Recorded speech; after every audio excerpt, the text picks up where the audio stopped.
I have another story for you, and it's kind of a sad one at the end. This one is really, really sweet, and it has a bit of a sad ending. But a thing isn't beautiful because it lasts. But first things first, I must change. Bam! I'm in a hotel, I'm in Uluru right now, and you're gonna have to suffer through 15 seconds of flexing.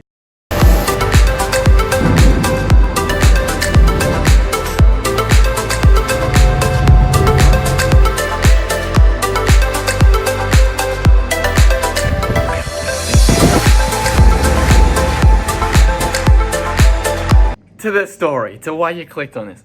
I was on Tinder, and I was swiping away when I saw this girl, and oh my god, her face. It was one of those faces where you just like, wouldn't that be nice? Like, you're like, god damn. And I'm like, not a chance. And I swiped, and it actually matched with her, and I was like, yeah, I knew that was gonna happen. Of course that's gonna fucking happen. Yep, that's fucking right, that is correct. But seriously, she was fucking beautiful. And she was really, really funny as well. Like, whoa! I was like, whoa! Oh my goodness! And we were talking on Tinder, and I'm like, not enough! Like, not enough! So I told her, I said, you're about to add me on Facebook. And it worked! And I was like, yeah, it worked! Oh god, yes! That is right! That is correct!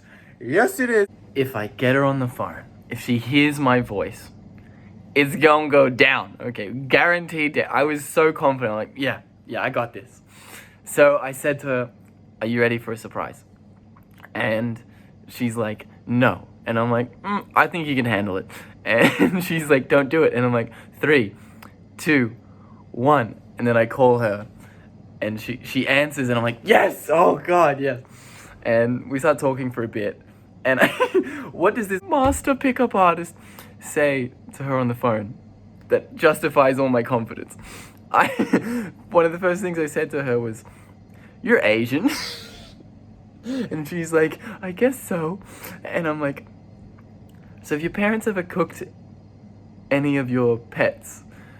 And she says, well. And I'm like, no. Yes, I knew it. And she's like, well, I had this chicken. No, I can't do that word. I had this chicken that I loved, and its name was Sunflower. And I used to play with it all the time, and it would like run to me, and I would hug it. And then one day, my extended family came over, and my parents were like, we need to cook them a feast. So they told me to say goodbye to Sunflower. And then she understood what was happening, and she's like, no, you can't eat him. And then they took him away. And then the next day she was at the dinner table, and they were serving chicken, and she was just she was just looking at it, and she was crying. I'm sorry, but it was too funny. She was looking at what used to be her friend now being eaten by all of her family. And, oh.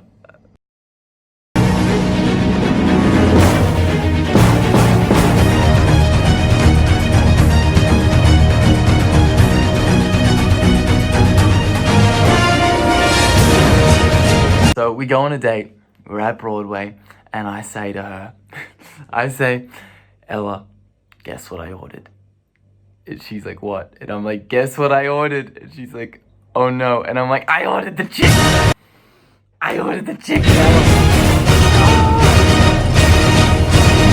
Let's go. And we're talking, and I'm telling her my first kiss story because it's a great one. It's a fucking excellent story to just break the ice. And she's like, that's a terrible story. And I'm like, no, it's an excellent story. But if you think you've got a better one, fucking come at me. Then she said something I did not expect at all. She said, no, I don't have a first kiss story. And I'm like, in my head, I'm like, well, you about to, okay? It's gonna happen today. I finish eating the chicken, and I tell her, all right, there's 2 places I want to take you to. Are you ready? Sorry for talking like that. I've been watching way too much Peaky Blinders, like the good old cause, hey Ada? Like shit like that. Right, mate, that's $400 for being a fucking wop mutt. It's just, you got in my vocabulary. So I tell her, are you ready? And she's like, yes. So I take her downstairs, and she goes, are we going into a bar? And I'm like, yeah. What, have you never seen one before? And she goes, again, she says, no, this will be my first time at a bar. And I'm like, were you locked in a box as a child? What is this? And she goes, well, yeah, super strict Asian parents. And I'm like, Jesus Christ.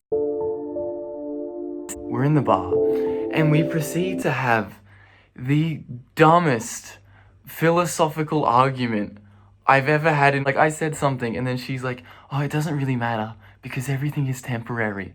And I'm like, yeah, like, all that really exists are people's experiences, so the goal should be to make as many of them as good as possible. Then she says again, yeah, but it doesn't really matter because everything is temporary. And I'm like, okay, all right, okay. Kill yourself right now. It doesn't matter, everything. In fact, if there's a button, I've got a button right here that will end all of humanity. Fucking press it if you want to prove your fucking logic to me. Like, it was the dumbest argument. I'm like, press that button. Kill all of humanity. It doesn't matter because everything is temporary. It was just that she's like laughing her ass off because she realized that was the dumbest shit she's probably ever said. I'm glad she could take a fucking joke. No, she was lovely. She was really sweet. I go to her, hey, would you like to commit a crime? And then Ella says, are you going to murder me? And I'm like, well, it wouldn't matter. Everything's temporary. Like, no, I said, I'll tell you when we get there. Are you ready? And she goes, yes. And I'm like, all right. We're walking towards Sydney Uni. And as we're walking, she did something very strange. She kept covering her face from the sunlight. And I'm like, what are you, a vampire or something? And she goes, no, because she said the most shocking thing. She's like, no, it's because I don't want to look like a fucking jungle Asian. And I'm like, what? What? Fuck? She explained it to me. And she's like, oh, well, if you're Asian, tan skin means you must work in like a rice paddy. Something very low status. And she explained, yeah, it's pretty horrible and racist.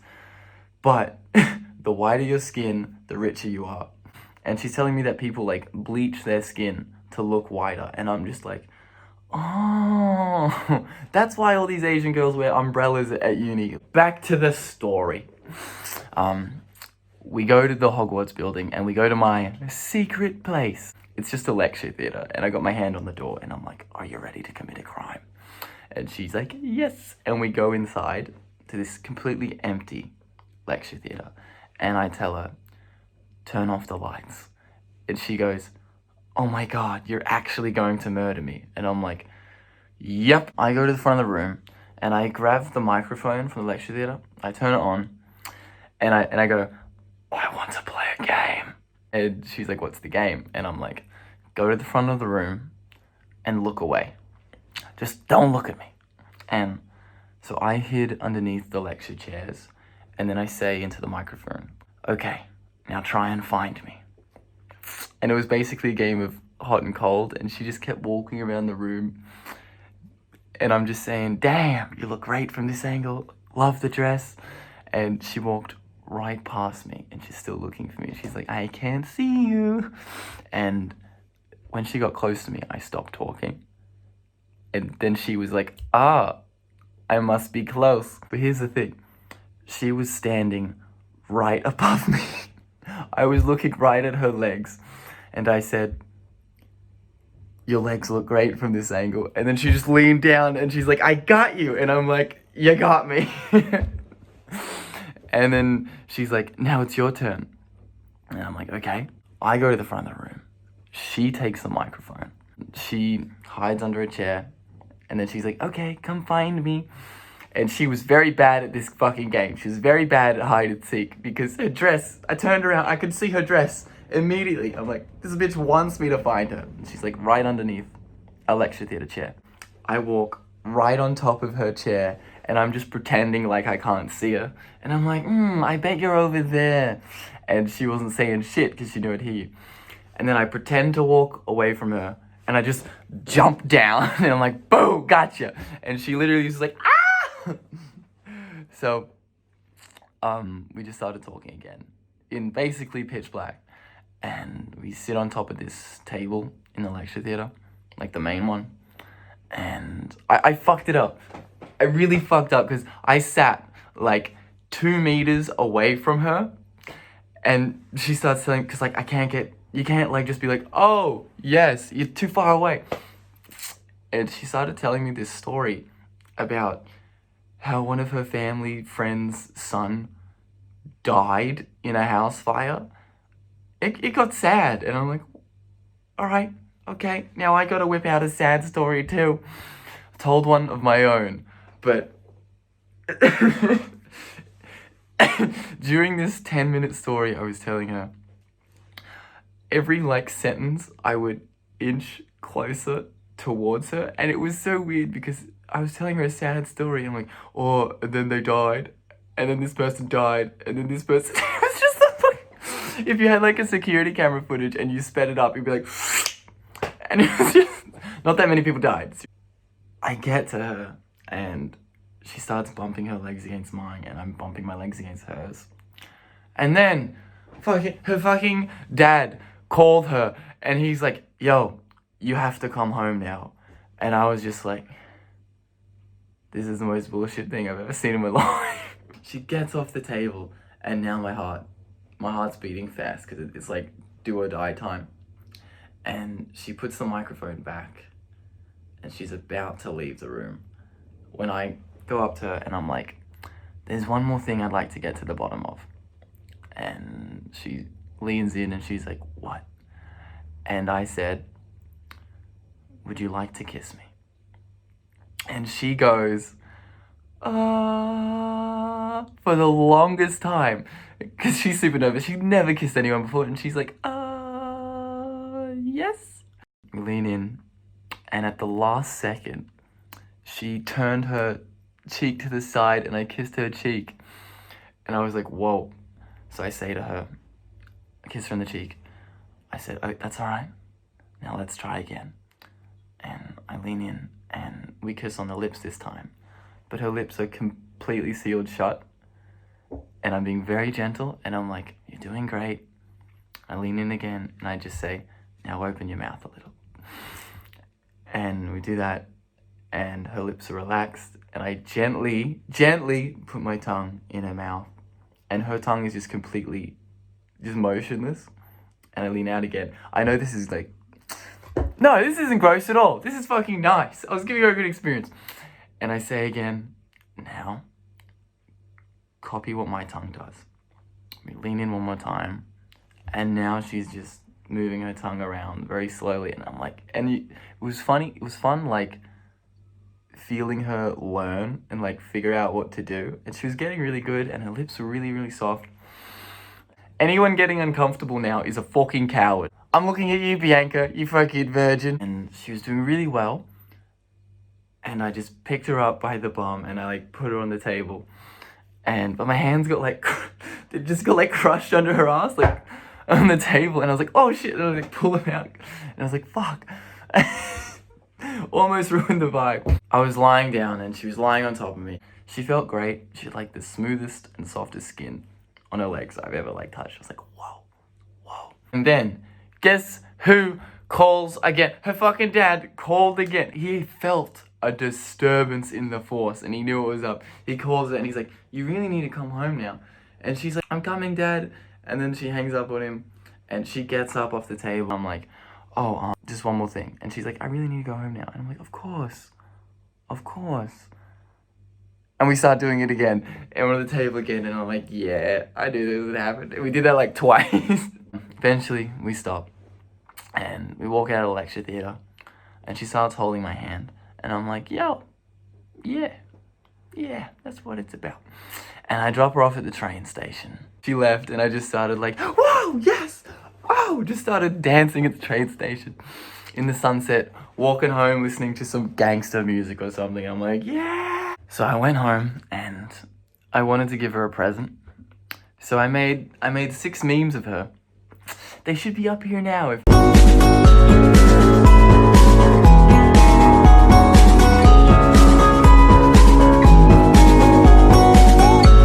She made a meme of me, and I'm like, damn, meme what?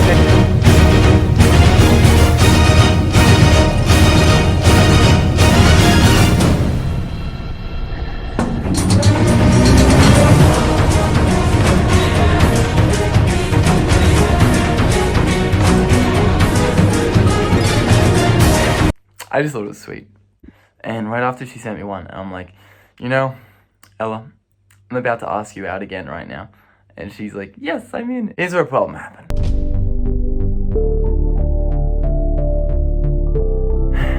We talked on the phone a couple more times.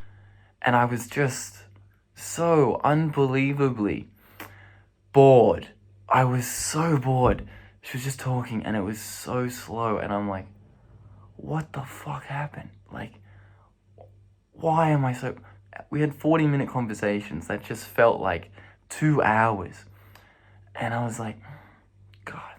And she was young. She didn't have much outside experience to like talk about or like learn from other than memes. And you need to be more than memes. Like, and yeah, like you can be inexperienced and fucking excellent. You gotta have all these thoughts and like knowledge to talk about something. But it was just like meme culture. And I'm like, this is not enough. We were gonna go on a date soon. And I just knew, I'm like, yep, this isn't gonna work. I'm gonna have to break up with her. Cause like, why would you stay in something you know is not gonna work? Unless you're like using the person for sex. Like, I ain't gonna do that. You know what kills me? Is she was so happy on the phone. And she was looking forward to the date so much. And she was so hopeful and excited. And I'm just like, fuck. So I take her out on a date, knowing full well I'm about to break up with her. And we go to Big Daddy's in Newtown, like this American burger place. And all the staff were Chinese. I'm like, yo, what happened to culture? What happened to America? They've been infiltrated. This is the beginning. At the date, she just looked so nice. She looked so nice and so sweet. And she was smiling so much. And I was just like, God damn. This isn't right. So I took her to another lecture theater. This time, I turned on the projector. And for a bit, I started playing Pengu videos, like noot, and it was this ridiculous shit. But then I knew, all right, it's about to go down. So I started showing a bunch of like galaxy images, those videos. I played Claire de Lune. I sat her down, and I'm like, hey, listen, I need to get serious with you for a second. And she's like, oh no. And I said, you want a relationship, right? And she's getting really nervous, and she's like, yes. And I told her, I can't give you a relationship. Do you understand? And it just wasn't right seeing this, like such a beautiful girl, like tearing up in her eyes, like in so much like awkward pain.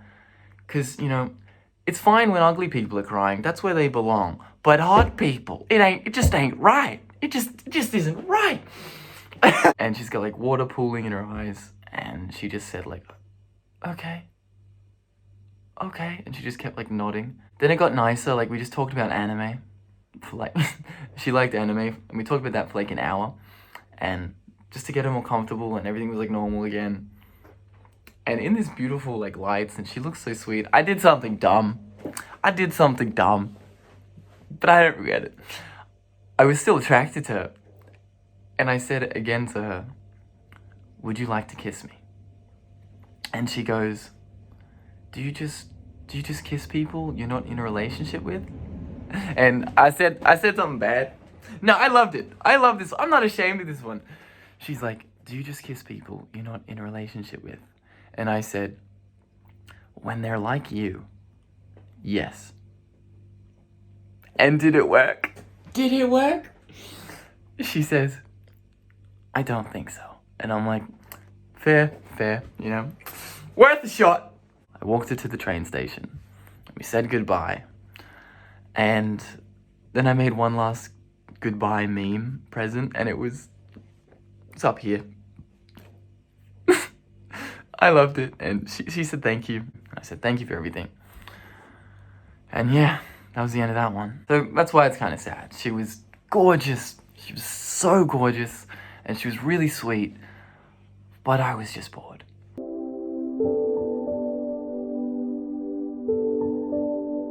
What did I learn from this one? One, obviously, they need to be more than just looks. And I realized something about myself as well. I realized I would just get bored with some of the girls, and I realized, I looked it up, and like, being bored is a defense mechanism. So I think I was actually afraid of being rejected or something. But at the same time, I was actually bored. We weren't compatible, you know? But I think there is some truth to it being a defense mechanism or whatever. So I really don't think we were compatible. Or if I had, and I do think I had like commitment issues at the time. Like the fact that like I realized we weren't compatible after kissing them, you know? And it's also a thing where like I was excited by like the chase of it, you know? And after I got the kiss, I'm like, oh, I got it. Now I'm like bored, you know? It was just very immature stuff. I'm better now, I swear. I do hate the whole tone of just like analyzing yourself on YouTube. Like, what are you fucking doing? I hate people and they're like, I think I'm like this, but I'm also like this. Like, just figure it out and fuck off. Jeez, you don't have to tell me everything, God. One last thing I wanted to mention was like, with the validation seeking from like getting with girls and the attractive ones, it's like, bruh, how much of your life are you gonna spend overcompensating for being ugly as a kid? Like, what are you doing? What are you doing? Oh well. But yeah. Hope you liked the story. That's it. Sorry, I wasn't very deep.